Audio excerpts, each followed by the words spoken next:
قولوا للذين لا يتفقون معي إن اختلاف الفكر لا يعني أن نفقد الحب لمن اختلفنا معه، فالحب إنساني يغني إنسانيتنا ويفتح لنا الطريق إلى أن نتفاهم وأن نتفق، لأن طريق العقل هو القلب.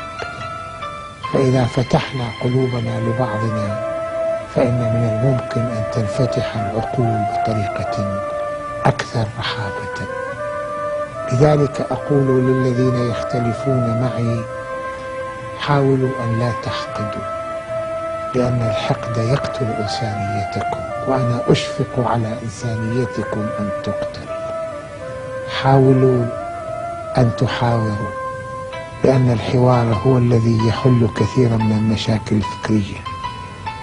حاولوا أن تقرأوا، لأن مشكلة كثيرين ممن اختلفوا معي أو رجموني بكثير من حجارة الكلام لم يقرؤوني جيدا، ولم يقرؤوني كلية، وإنما سمعوا من هنا وهناك.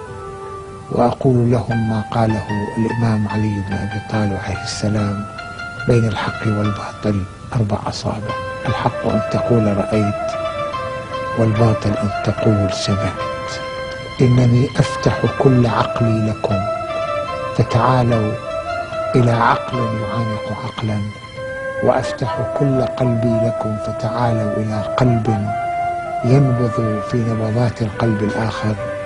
أما الذين أتفق معهم فأقول لهم: تعالوا من أجل أن نغني الحياة أكثر، ومن أجل أن ننفتح على الله أكثر، لننفتح على الإنسان أكثر.